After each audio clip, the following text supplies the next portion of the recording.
Hey there, it's Amy with Table Flipping Housewife. Not long ago, I painted this dresser. It was a gorgeous green from Melange Paints. I stained the top, and I probably had about 8 different people say, hey, I want that for my nursery.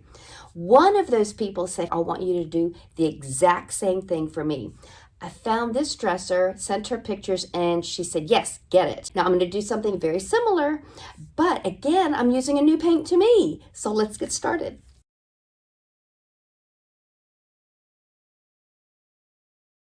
As usual, I will always start by thoroughly cleaning the piece. I remove the hardware, which I'm going to save because the client wants me to reuse them.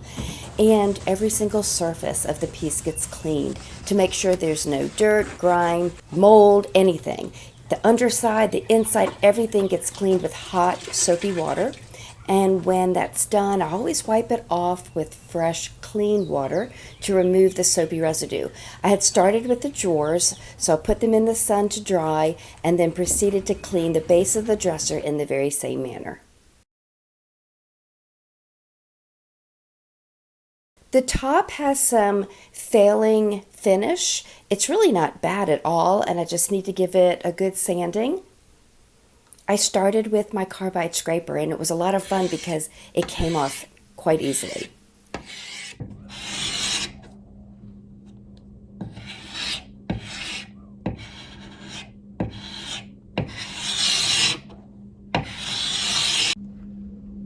I have my DeWalt rotary sander plugged into my DeWalt shop vac for dust extraction, and I'm going to be using a screen, and it is 120 grit. I'm also going to be putting this on the sander so that I can sand the rounded edges without wearing them down. I no longer have my surf prep. I didn't like the way I constantly got pigtail swirls, and my DeWalt sander is doing a great job. I'm lightly sanding, I'm not putting any pressure on it, and I'm going in the direction of the grain of wood. When you're sanding, you also go up incrementally in grit, but I'm not quite there yet.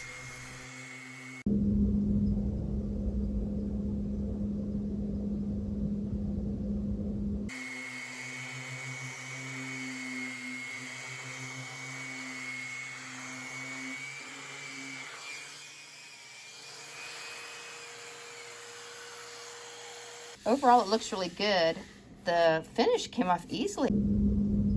This is the only thing that I noticed, is that this is such a deep indentation that I'm never going to be able to sand, at least with the sander, that out. So what I'm going to do by hand is lightly try to sand that finish off without making the hole any bigger, so that when I put the stain down, it'll be uniform.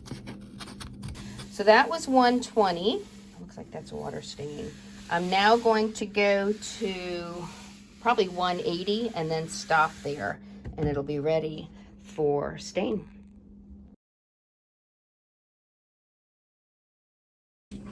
Now I love using this Old Masters gel stain. You have to give it a good stir. It's very thick like pudding, and with a lint-free rag, I apply it in the direction of the wood grain.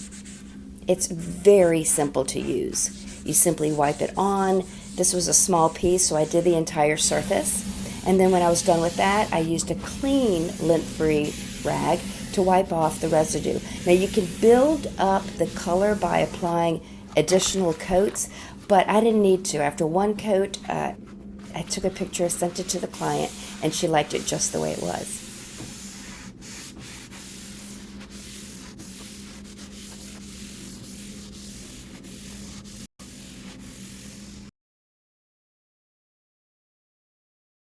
I started scuff sanding by hand using a 150 grit pad on top of one of my interface pads. I am going to switch to my sander attached to the dry vac, but only because it's creating a lot of dust. But I just wanted to show you it is possible to do this by hand because you're really not sanding anything smooth. You're just creating that micro scratch for the paint to grip onto. Now, I wanted to show you how gorgeous it was that day in the Atlanta area.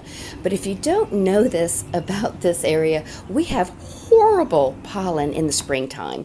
I had thoroughly cleaned our back porch, and look at the pollen that had accumulated in 24 hours. So because I was getting ready to paint, I moved everything into the garage. For some reason, I felt that there would be less pollen to deal with while spraying the paint in there.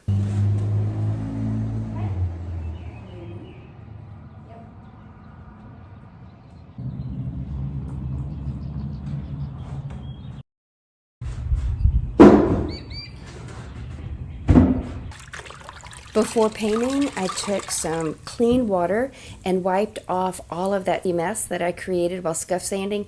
And after that dried, I even used a tack cloth. It was a mess. I had to keep rinsing my rag. It was a lot of dust that had accumulated.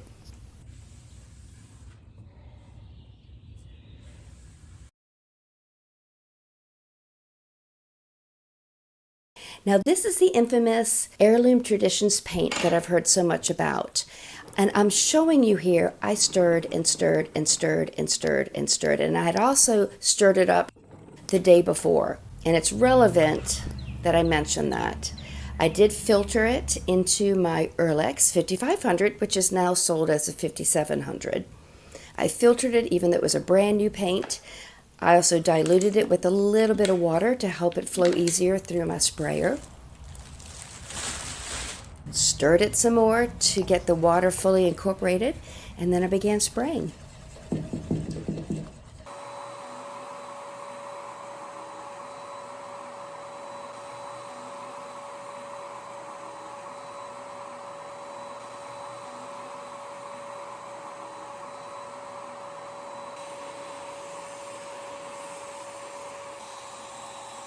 And while I was spraying this large flat surface, I started to notice that the paint wasn't really cooperating.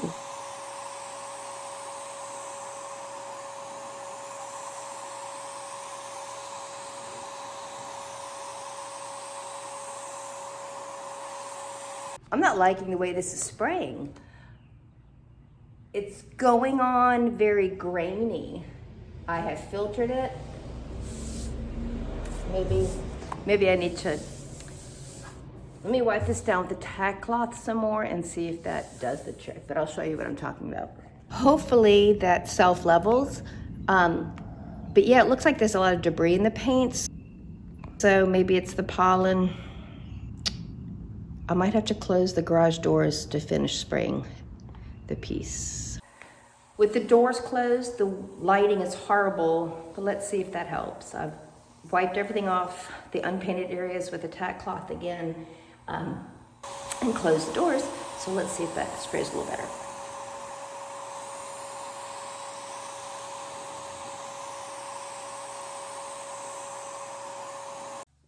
Every time I went to a new section of the dresser, I would wipe it off with a tack cloth right before spraying.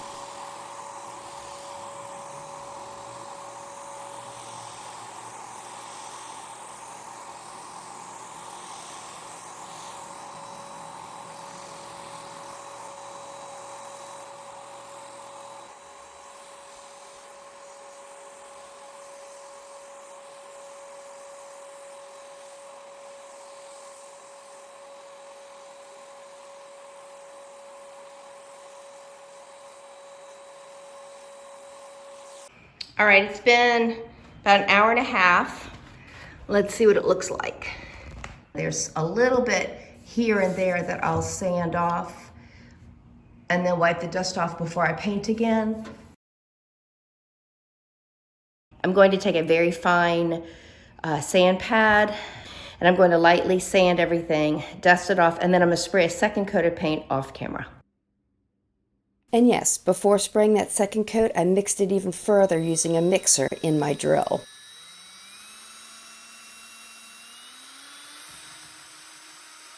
This is the following day. I have 2 coats.